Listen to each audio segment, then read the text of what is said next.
Scott Stedman and Bobby DeNault. Welcome back to Counterintelligence. Thanks for having us.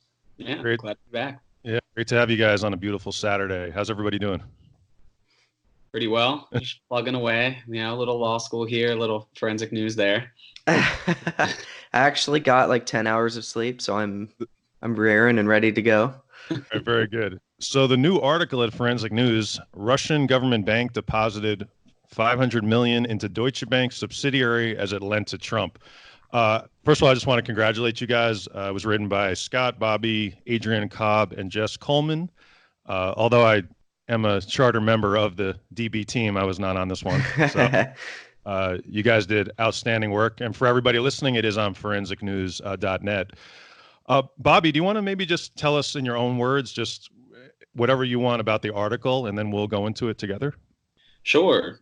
So jumping off from the article we released about almost a month back now, which was about this Deutsche Bank subsidiary's relationship to Russian-owned VTB Bank, and a whistleblower, Val Brocksmith's report to the FBI that VTB underwrote some of Donald Trump's loans issued by the same subsidiary.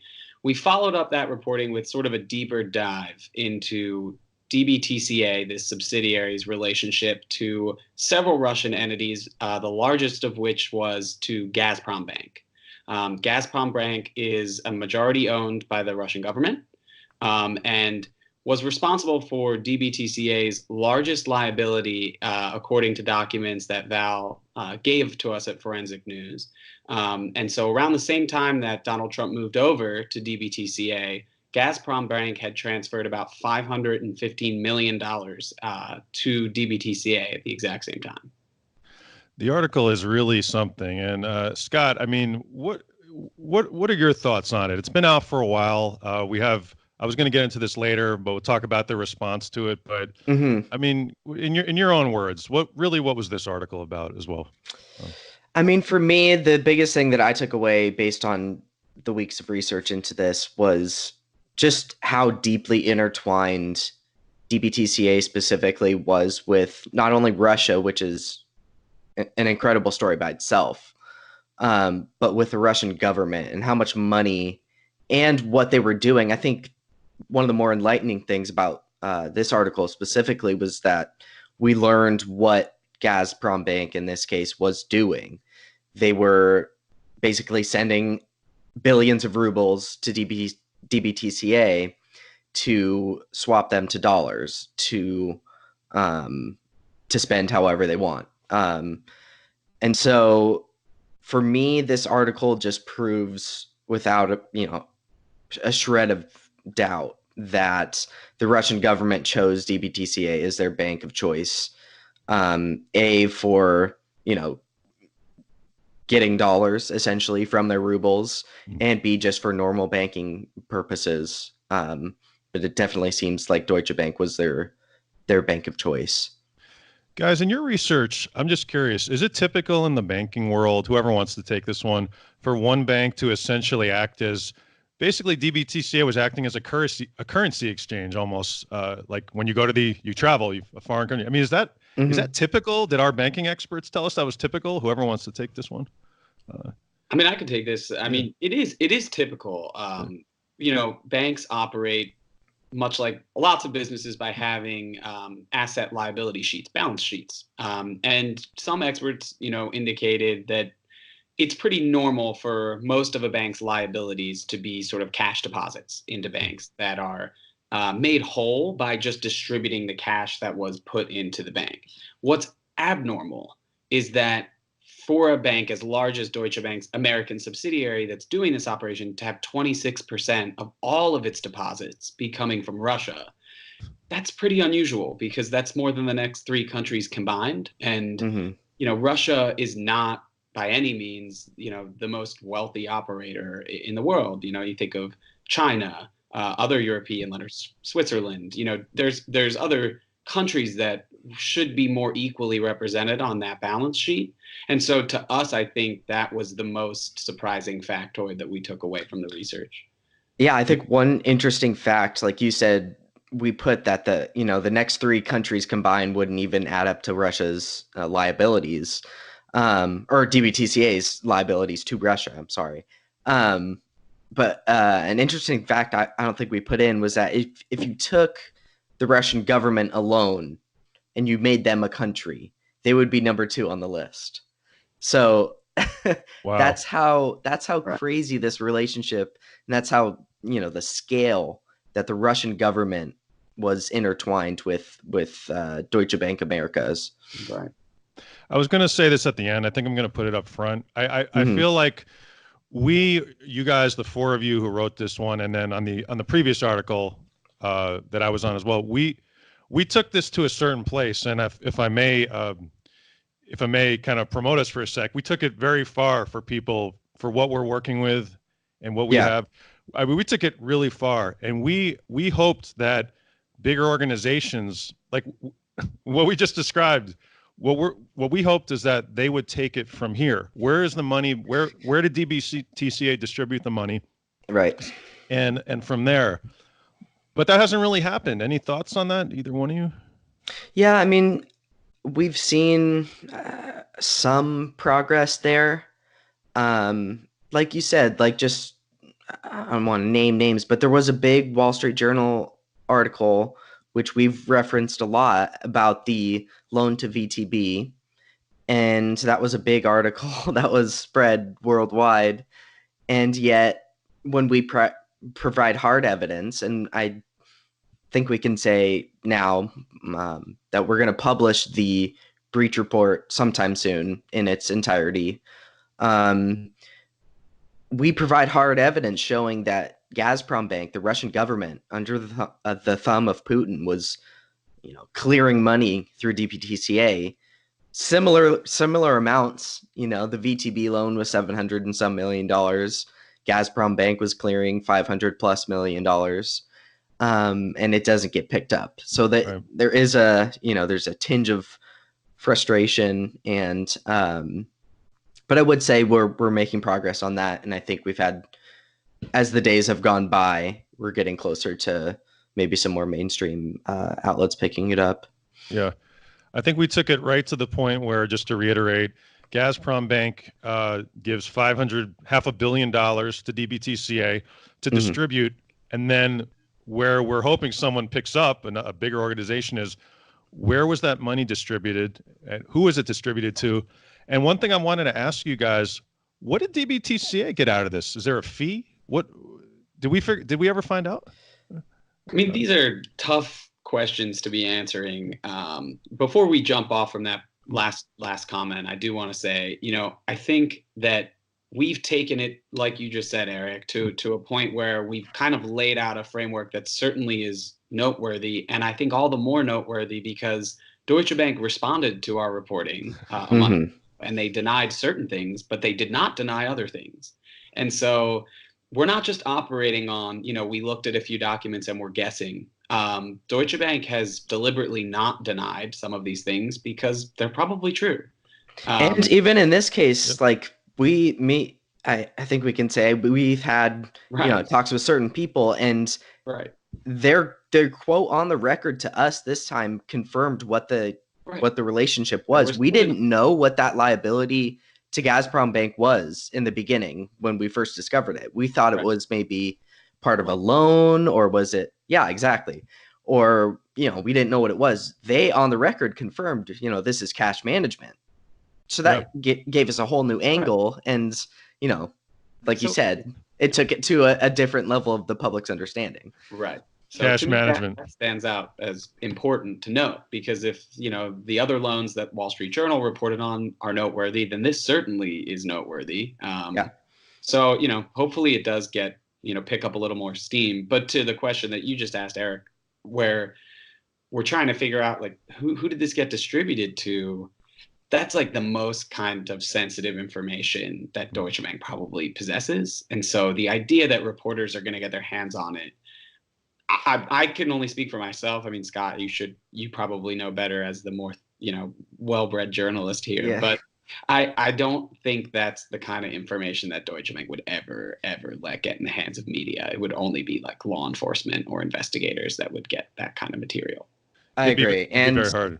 And we've talked about, sort of the culture of this, the wealth management division of Deutsche Bank and how tight knit it really was.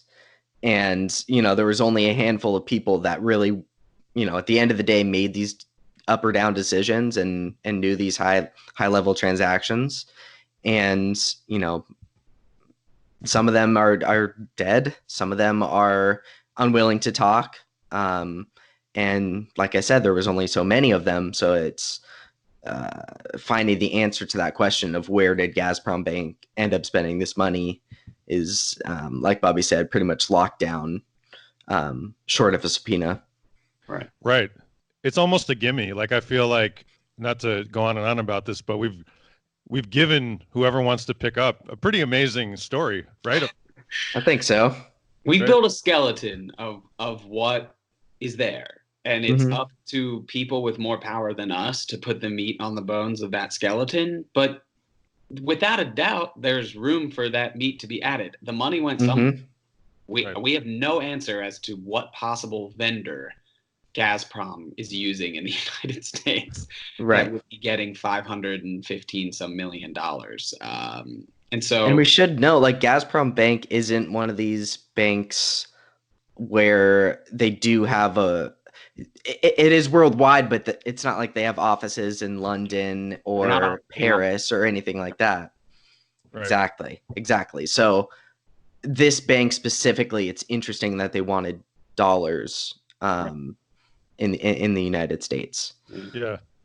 And I think, Scott, could you take us through sort of how this article started from the beginning, and like day one, we're gonna write this article. Start with Val or wherever you want. Yeah. So I think we've had the breach report for a while now, for a few months or maybe a couple months, and this, I think, it's just something we overlooked. Like, look, it's a lot of information, and we probably would have included or led with it if we knew it. For the first article. But what we basically did was we took the breach report, and it lists all the liabilities for DBTCA. We sorted it by biggest liability to smallest. And then what Adrian really brought it to a new level here, she categorized all the liabilities by country. So then we could break it down, and that really gave us a clear understanding of this deep, relationship to Russia and the Russian government. So once we had that, we looked at liability number one to a foreign government, and it was Gazprom Bank. And so that's kind of how this story started. We subsequently talked to had some behind the scenes conversations with people close to the bank and talked to Val about it. And basically just started to understand how unusual it was for this American, subsidiary to be this connected to the Kremlin. Yeah. Bobby, just for the audience as well, could you explain what a breach report is, and sort of just in a big picture so everybody gets that? Yeah, it's complicated. So banks have different wings and divisions. And part of our first article was a lot explaining to our audience, and even just for ourselves, what the subdivisions of Deutsche Bank were operating like, which ones had different responsibilities. DBTCA had a couple different functions going on, primarily wealth management happening on one side, and this global transaction banking happening on the other. Every bank has a balance sheet. So all the divisions of Deutsche Bank, likely, I would think, because any bank would have this, would have balance sheets that are constantly sort of keeping track on what's the value of assets and what's the value of the liabilities, and whatever the margin there should be pretty close. A breach report, from what we've done researched outside of what Deutsche Bank has explicitly said or anything like that, a breach report will be triggered when your liabilities outnumber your assets. So it's sort of a way of raising flags to the higher ups at the bank of saying, something's going on here, that we're sort of vulnerable. We've hit the negative, we've overdrawn from our accounts, something kind of like that. I don't think it triggers any sort of formal regulatory reporting, but I'm not 100% certain on that. I think that would probably depend on the type of breach and how consistent or how many times it was happening. but it's kind of a big red flag for a bank. I mean, if you think about it anyway, if someone were to call in your liabilities at the time where your liabilities outnumber your assets, you as a Right. bank could just, be in really big trouble. So it's something that's pretty serious and was serious enough for pretty high level executives at the bank to be communicating about as soon as it was happening. Yeah, and just for a little background, we would like to also thank again. These documents came from whistleblower Val Brooksmith, who was first seen in Val's. We did a 2-hour podcast with Val, but Val and Val's father was an actually Scott. Just for a little background, who was Bill Brooksmith?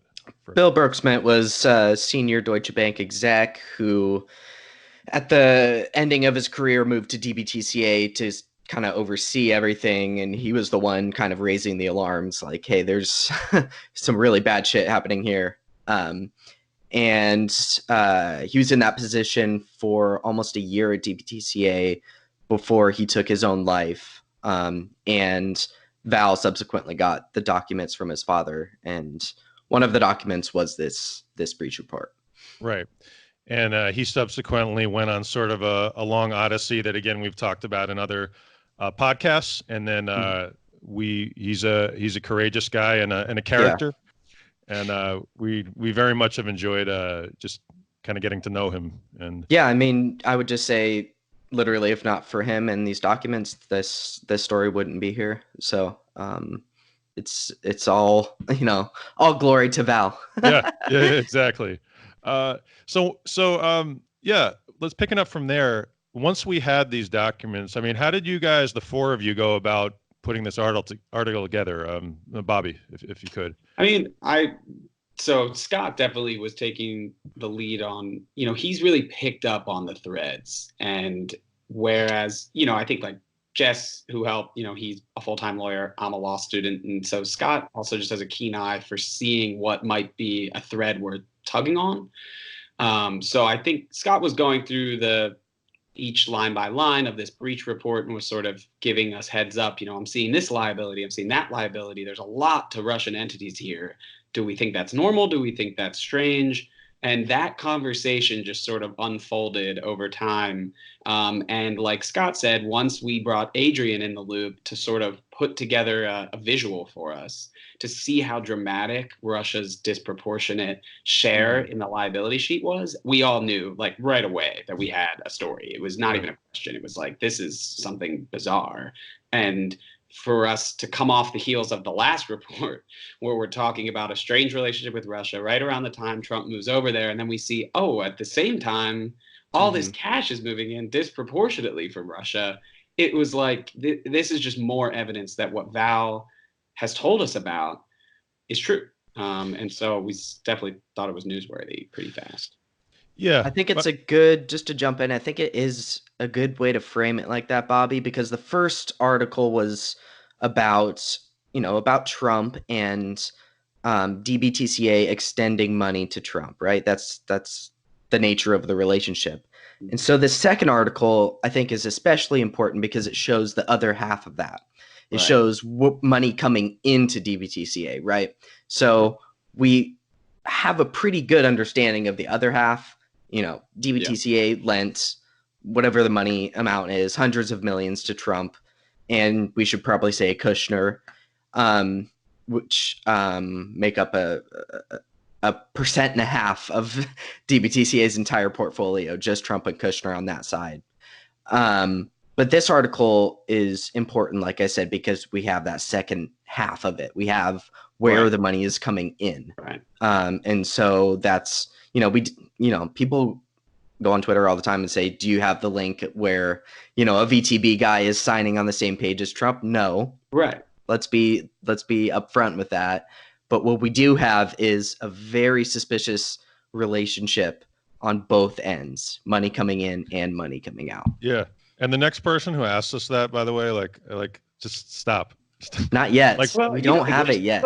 It goes back to what we were saying earlier, that some things are only going to be accessible by people who can compel documents, right? No one's going to leak out something that could crush the entire stock of a bank. Like, it's just not going to happen. But And if you are, do there's- it at forensicnews.com. Yeah. Oh, sorry. There's laws about that too, and that's something that did come up in our conversations with people close to the bank. That Mhm. questions we're asking, it's not only that people can't answer them, it's like law actually requires people to not answer certain questions. So when you ask, where's the dotted line, like, we're going as far as journalists probably can go in drawing out the skeleton here, but it's going to take, a government regulator to come in and say, you got to turn over these documents. Somebody's got to go testify about what was the structure of these loans? How did you guarantee that this was going to get paid off? So, I think we've done all we can do to bolster that case for sure. I'd like to touch on something you just said, because I wasn't aware of that. And if I get it wrong, explain it to me. Are you saying that it's actually against the law for a bank to disclose this private information about clients? Yeah. Yes, Yeah. there's laws about that, and there's also laws about, let's say it did trigger some sort of reporting to Treasury because it was suspicious. Then it's definitely not allowed to be disclosed because it's a national security issue. There's actually somebody from all the BuzzFeed reports about SARS. The person that leaked that recently got a jail sentence for leaking those SARS. So it's very they go after these people. It's a very not only compartmentalized, but they do go after the punishment side of it too. It's interesting because all the reporting about, from the New York Times at least, the Jared Kushner and Trump SARS that maybe were drawn up by certain employees, you never see any details about what was in the documents or anything, because people could get in really big trouble about saying it was this account at this division or it had something to do with gas. You just never see any detail because people could get in really big trouble. So Scott, that person who went to jail was a government employee, right? I think so. I have to double check, but I think it was. The reason I'm asking is, but you're saying FinCEN, yeah, I think that's right. You guys are saying if it's somebody who worked at Deutsche Bank who gives this to journalists, that's also against the law. Is that what we're okay? That's something new to me. I wasn't aware of that. Especially for the high net worth, high profile individual accounts. Yeah, and you also have to keep in mind, it's not that everything is always criminal, but there's regulations that could lead to fines, that could lead to someone losing their job, so it's not always that someone will get arrested. Certainly, if you work at Treasury and you leak documents from Treasury, you could be prosecuted. But these people who are employees at the bank are also subject to pretty strict adherence to not revealing anything, and could maybe, I don't know the ins and outs of that kind of law, but it's possible they could face prosecution, but it's also more likely the bank could be fined, or they could be fined or fired. So the law wouldn't be on their side in that instance. So we've touched on the sort of part one of this article was that Gazprom Bank depositing $500 million to DBTCA. But at the same time, Scott, do you want to take us through Trump was receiving a series of unusual loans from DBTCA? Right. So the time frame here, and this was a question I got a lot about why we are focusing on the Trump loans that are more recent instead of the late 90s, early 2000s. So in 2008, Trump actually sued Deutsche Bank because he couldn't. I don't know if we need to get into all that background, but there's a lot. I'll do it. It was because this was an all-timer. It's key. I mean, it's definitely key. It's good to set it up. Just why Trump, he sued them. Yeah, so Trump couldn't pay back one of the a portion of his loan to Deutsche Bank.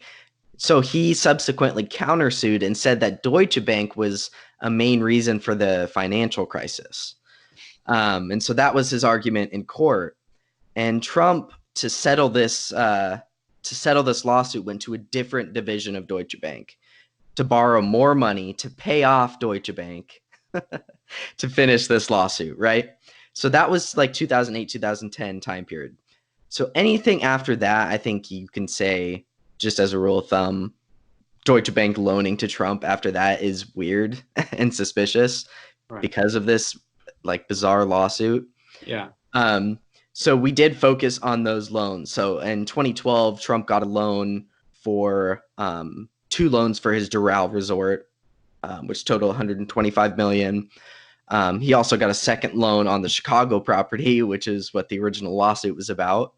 But he got more money for that from Deutsche Bank in 2012. And then in 2015, when he was buying the lease to the old post office in DC, he got an even bigger loan, $170 million. And then, of course, the Gazprom bank relationship is smack dab in the middle of that. We have the breach report from October of 13. So, like I said, money out to Trump, money in from Gazprom Bank. One thing that before we jump off of this that I would point out, it's a little tangential. We didn't get into this in the article, but one big difference between the early 2000s loans and even just the economic landscape in general is that around 2007, 2008, almost 2010, the US government passes amendments to the Patriot Act, which make money laundering much bigger concern for federal authorities. And before Trump switched over to DBTCA, there was some questions raised about LLCs who bought in Trump properties and things like that. Mm-hmm. So you have to see the bigger landscape where the law is starting to shift. And, it's just something that you would look at in context that all of a sudden now he's getting his financial structure in a totally different division of the bank that doesn't require sales to LLCs and paying off commercial real estate debt, but it's all financed through private wealth instead of through real estate transactions. And that's right as money laundering laws start to get really strict about know your customer. You can't just have a random LLC buy your property without reporting who owns that. And so it's kind of key to think about that when you think of why one division of the bank is going to accept another division paying off a loan. I mean, it's pretty insane. It seems like that should be another thing that I didn't know. That should be an article right there, I think. Maybe that'll be my next one, Scott. Yeah. Yeah. Now, 2013 was really a key year. And while this wasn't a part of the article, I did want to bring it up because I feel it is important. Bobby, 2013, besides when these loans are happening with Trump and Gazprom, they also took on Jeffrey Epstein as a client, didn't they? They did. Yeah. Do we have any? Yeah, go ahead. There's been some public reporting about that. It's pretty not, well covered yet. But we know the New York Times reported that around 2013, another bank, I think it was JP Morgan, ended its relationship with Jeffrey Epstein. And he was kind of either forced or didn't have anywhere else to go, moves over to Deutsche Bank, same division, DPTCA, does, some what's been regarded as suspicious transactions by the New York Times. But again, the details on that have been sparse, I suspect, because those kinds of transactions can be subject to pretty big exacting regulations, so people could get in trouble for revealing anything. But it is just, again, how many coincidences do you accept? I mean, these people who are operating in pretty strange financial circles with ties to pretty powerful people moving to the same division of the bank right as it's getting huge cash injections from Russia. We couldn't leave it out, that's for sure. And on that note as well, Scott, for the audience, DPTCA, could you just give us a little background so people understand why this is unusual and how big this division is, and just wherever you want in your own words? Yeah, so DBTCA is just a subsidiary of Deutsche Bank, which is obviously a German bank. But DBTCA is an American subsidiary, which accounts for, I think it's like $40 billion a year, which is just a sliver of Deutsche Bank as a whole. Now it is, it's big money, but it is a very sort of, like Bobby said, specialized, catering to the private wealth and high net worth individuals, based in New York on Wall Street. But it's kind of this shadowy trust almost, where high net worth, very famous individuals, and now we know Russian government and probably a lot of government entities like to keep their cash and do what you do with banking. Right. It just seems like what this article is, and a lot of what the work we've done here, it's more like our work is often more a question than a statement. And so 2013, we have all these things happening at the same time, and it's a question. Why Gazprom? Why did they give $500 million? Why was Trump receiving these unusual loans? And then why is Jeffrey Epstein becoming a client? Yeah. Why is that the year Trump goes to Moscow for the first time in 25 years? I mean, there's 2013 I've thought a little about this, and sometimes we'll do a little writing just for myself. Like, you see Trump's rhetoric change around that time too. He starts becoming extremely negative about American exceptionalism, that it was something insulting to Putin, that, who are we to be saying we're exceptional? And so you do see some conflation of a lot of strange events around 2013. I like the way we've approached it in our reporting. And I think you're right to say we're kind of just raising a question. It's a pretty serious question that's backed up with some pretty serious evidence. But at the end of the day, I think I tweeted this at some point, maybe after the first article. When is the ball really in their court to answer this question? Because at some point, like, they need to answer for this, to answer for all these weird coincidences and explain why they're doing all these weird business relationships all around the exact same time. That's them to explain.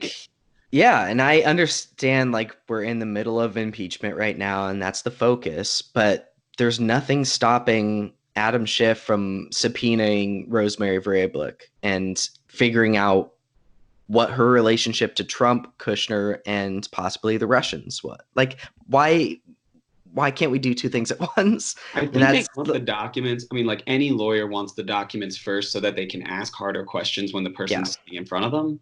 My thinking, though, is just like, it is. We know the case went all the way to the Supreme Court because Trump has a vested interest in blocking the stuff. Right. But he doesn't have a vested interest in blocking Rosemary Vrablic, banker, from going to testify about anything. I don't know could he exert any kind of privilege? I mean, his dealings with her would be pre-president. And even still, he couldn't assert any privilege over questions about that have nothing to do with him. Right. So you could still ask her hard questions about relationships to Jeffrey Epstein or the bank's relationships to Russian, lenders that are making big cash deposits. There's no reason why you couldn't have at least started the testimony process and bring her back. I don't understand that. I assume that it comes from a classic lawyer desire to have the documents in front of you so that the questions you can ask are hard and well-informed. Yeah. Yeah. What? Yeah, well, I know she's at work because I got her email automatic reply one time when we emailed her. So she's confirmed she works there still to us. So it's a great. It seems like that particular person has that Ms. Vrablic. No, I'm sure knows a lot. Yeah. That's a mystery to me. Why we haven't heard much. She's a very private person. That's the line that I think everyone should. Yeah. Well, and you picked the wrong business, my friend. I don't know what. Yeah, seriously. Or the wrong business, or well, I don't want to draw too many judgments, but it's also it's who you work with, right? As well. Yeah, right. You don't need to work in celebrity wealth management. Nobody made you do that. So. Yeah, and it's not like she's unable to answer questions. She went to the inauguration. She had no problem going to that. So. Exactly, and like you said, Eric, like a lot of the reporting is a question, and so this is maybe an area where we can show some kind of, I don't want to say activism, but maybe action, and push people to say, hey, maybe call your rep and say, hey, can we get a Deutsche Bank official to testify? Right. Because we're interested in seeing, these relationships sussed out under oath. Yeah. And I think that's something that people can do tomorrow. And maybe, I'm a big believer that if you call your rep and they get a lot of calls about a certain issue, that maybe they, will bring it up in at least a tweet, and that gets the ball rolling and could even influence journalists to write about it. So that's one part of this where I can see action, trying to actually do something with the facts that we've presented. Yeah. Scott, on Twitter, you solicited a couple questions for this podcast, and I wrote down two of them for things that people might want to know. And just from Mike Kahn, I'm going to paraphrase these a little bit, but Scott, if you could take us one. Mike wanted to know why, in terms of DBTCA, why work with all these people we're talking about? I'm just Trump, Gazprom, Epstein. I'm not trying to draw a conclusion, but he's big. Why? When you could work with anybody? I think one word, just money. I mean, DBTCA and Deutsche Bank as a whole are kind of known as the we will take the risky money bank. And that's not, it is a judgment on Deutsche Bank in that they're willing to work with anyone, but it is a good business model, right? Like you're going to take in more money that way. And so I don't think there's a great answer to that question, but I do think it just comes down to profits and willing to do business with anyone if they. It's kind of how Trump ran the Trump org for 30 years. If the check clears, I don't care, and I'm gonna get rich and powerful because of it. And I think that's part of what we're seeing here. On that note, do you guys know about the Spy magazine thing that they did in the 80s involving just what you just said? No. Oh, I don't know if you guys know Spy magazine. I only remembered a little bit, but I'm not sure if you guys ever saw it. But it was like, it was just a good magazine. It was only around for a little while, but oh, you didn't know that? You're gonna love this. So they did a little. I don't know if a stunt is the right word, but it was a let's call it more a journalistic experiment. They mailed a like high wealth people, or at least celebrities, a series of amounts of money, checks, and they didn't say it came from them. And the amounts were like, they started at like $10, and it got lower each time till it was like 25 cents. And if I remember this correctly, there was only one person. So everybody, you know where this is going. Everyone cashed the checks when it was $100, but when there was only one person who cashed the quarter check, and it was it was Trump. Well, he had 6 bankrupted casinos by then. He needed every quarter. He needed the penny. Yeah. How brilliant is that, by the way? Yeah, that's a great story. Yeah. Oh, so good. Guys, anything else people need to know about the article and where we're going from here? Anything, Scott, Bobby? If you want to leak something, leak it to me. Please if you work at Deutsche Bank and you don't like what you saw, hit me up on Signal. No, I mean, we're still going to investigate Deutsche Bank. I don't think we have anything specific right now that we're tracking down. We're still looking at following the money, usual stuff. Yeah. Yep. Bobby, any final words? I mean, there's always another trail to go down. And so we definitely are not done. But, without saying any more than that, I mean, any tips, information, insight that people have into this, they should feel free to get active and contact us, because every bit helps, and just a little bit more context might be what makes the difference on our next story. So exactly. Well said. Everything's up at Forensic Dude. I do that every time. It's not Forensic Dude. It's forensicnews.net. Yeah. And if you want to support us, it's on Patreon/Forensic News. Help us keep creating this investigative journalism. Yeah, definitely. Amen. Guys, it's been great having you back on the show, and I'm looking forward to the next one.